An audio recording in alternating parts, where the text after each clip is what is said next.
What's up, narrative nerds? Today, I'm going to be showing you how to apply the 6 steps that I taught you in my other narrative video and how to apply them to your very own campaign so you can get that started. I should have the OG video in like an info card somewhere nebulously up here, so click that if you haven't seen it yet. I want to thank you for subscribing and up-thumbing because it shows me that you aren't just a heretical population culling machine, but my heretical population culling machine. Thank you. So what we're going to do is select 4 random factions, and we're going to come up with a small narrative live. So that way we can see kind of what my process is for writing a campaign and how you might be able to apply it for yours. But first, we must hop over to the random board of armies. We have column 1, 2, 3, and 4. And the way we're going to do this is I'm going to roll my handy dandy D4. Then I'll roll a D6. We have Tau Empire, Green Knights, fantastic. Thousand Suns, Drukhari. Game! Now, if you aren't familiar with these factions and who they are on a broader scale and what kind of motivations they might have, I'm going to direct you over to some of my favorite places to catch up on some of the lore, so that way you have an idea of what you're really aiming for here. My first pick, if you just like to read things, would be Lexicanum, the Warhammer 40,000 Age of Sigmar and Warhammer Fantasy Battles wiki. Or perhaps YouTube, since you're here, remains your favorite cup of tea. Well, I would recommend you listen to Luton 09, Bouldermort, one of my personal favorites, or Major Kill. And after watching a few videos and learning 30 different ways to say the word in a sentence, this should also be the point in which you have an idea of who and what armies are playing in your narrative campaign. So after figuring out who's going to be involved, again, I take some time and I think about it. Sometimes I take a few days before even really starting anything, because this is just my process. And after it clicks, I get to work.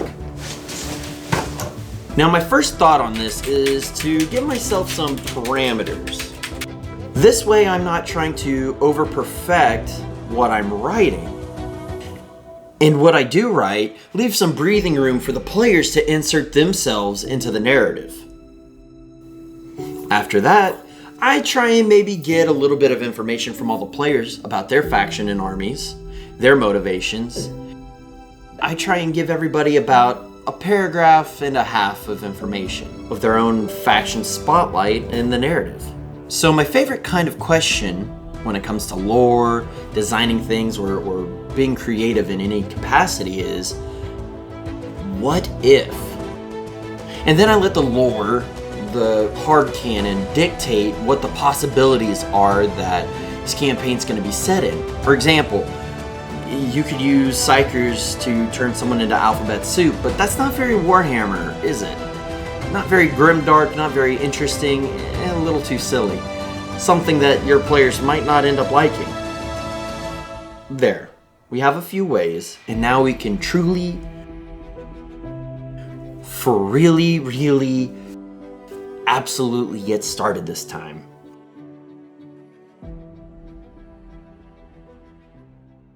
A few things come to mind when picking these armies. A few generalizations, if you will, a broad scope of them. Tau, for example, are naive, not stupid. They're curious and are not dissuaded by the things that they don't know or understand.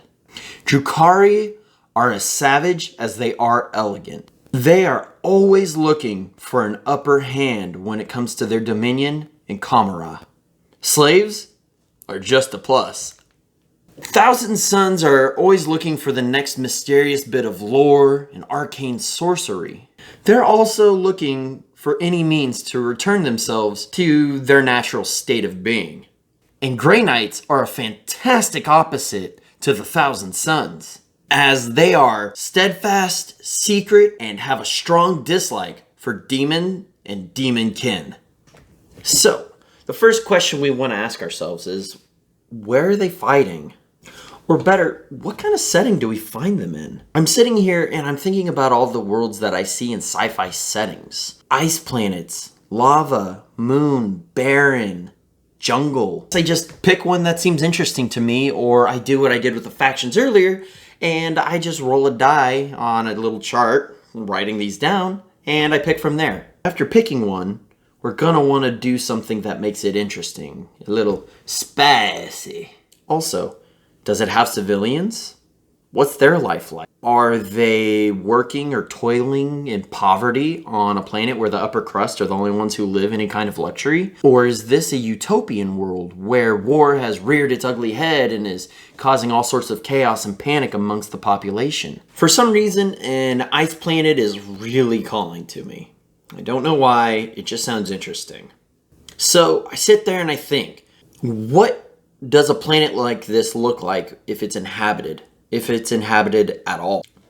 I think settings are a little bit more interesting when they are inhabited, because Warhammer's setting really shines when terrible things happen to common people.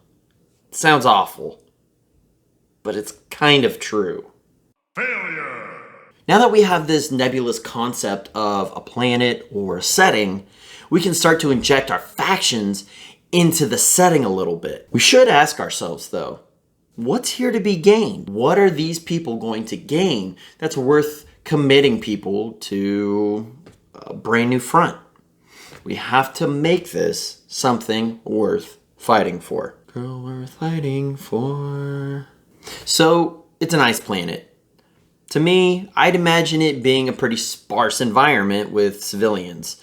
Not exactly a luxury world, and not one with easy living. They could live underground where it's much warmer and be protected from the environment. I'm gonna say that underneath this sheet of water, because it is warmer, there's gonna be an ocean underneath. This is what makes the atmosphere breathable. It's got water volcanoes underneath, the algae and the seaweed underneath makes it so people can live on the surface relatively carefree when it comes to being able to breathe.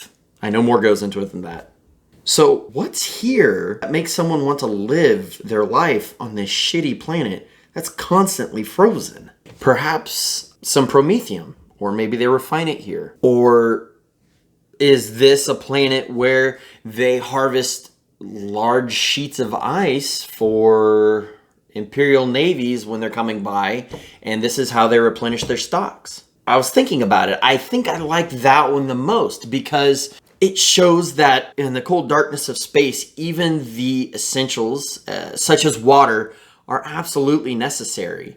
And you have to have intense infrastructure just to supply your military. I think an ice water planet like that would be very precious to the Imperium and its fleets, and would be a good stopping point for armies. But this can also give a sense of scale. Again, water's precious. We could give, that Warhammer sense of scale by putting in a throwaway line with something like, from space you can see the ice shelves retreating backwards where it's being harvested for Imperial fleets. Maybe it changes the color of part of the world where the ice is thinner and a little bit more blue than white. Something that you can still see from space.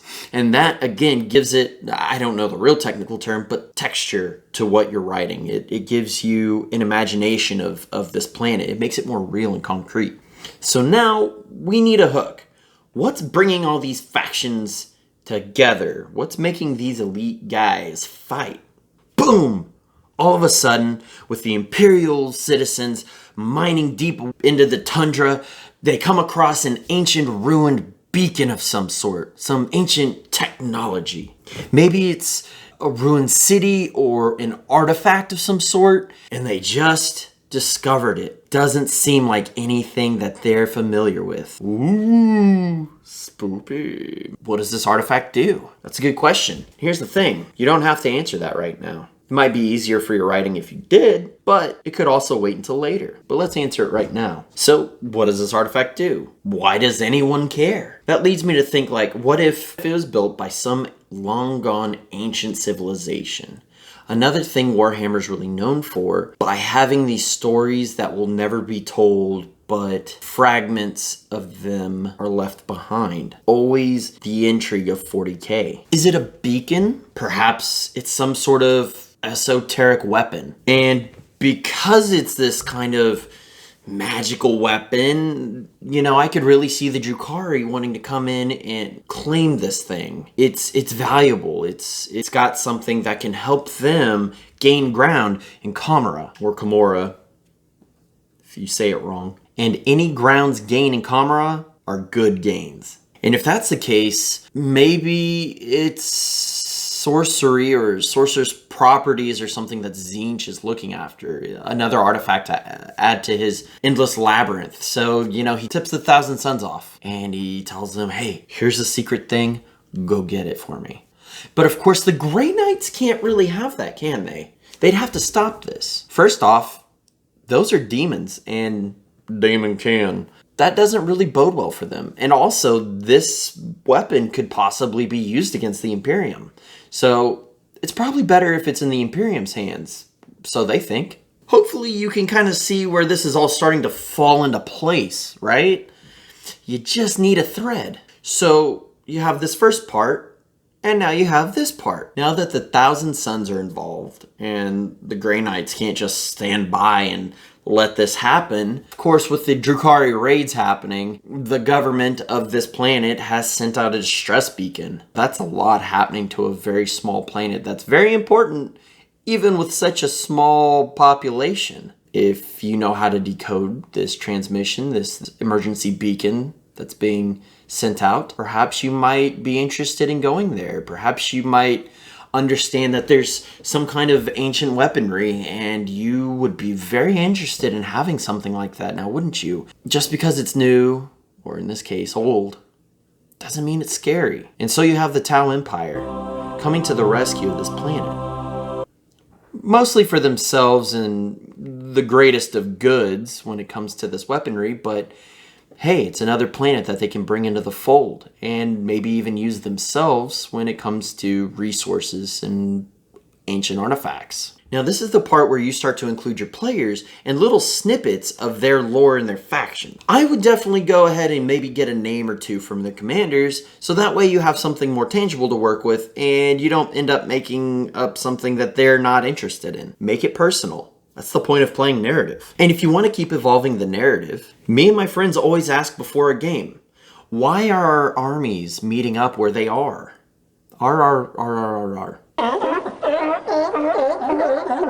What does the mission we rolled for say is going on here? And then we kind of roll in our own motivations that make us happiest. And of course, we come up with some crazy stories. Just remember that it's a collaborative event. Both of you should walk away from the table saying, hey, I know I lost, but that was a pretty cool story we had going in our heads, right? Now you have a narrative. You just need to tie it up and say, what will the outcome be of this planet? Kick it off. Start it. Read it to your players. You should maybe have a page and some change to read to your players. I'm not boasting here, but when I read my players, they actually clapped, which was really one of the highlights of my gaming career. It was really cool. I don't think that I wrote a masterpiece, but my friends, they were really interested in what was going on in this narrative that we're crafting together. And it's been magical. Now, this isn't as completely detailed as it can get, and I recommend keeping it simple enough that, again, your players can insert themselves, but detailed enough that you can paint a vivid enough picture that gets them excited. I also hope that this shows you my writing process and how easy it can be to really start a campaign with a kick-ass narrative. Before long, you have wrapped up and finished your first campaign without a hitch. And then you can wrap up the story. But that's a video for another time. All it takes is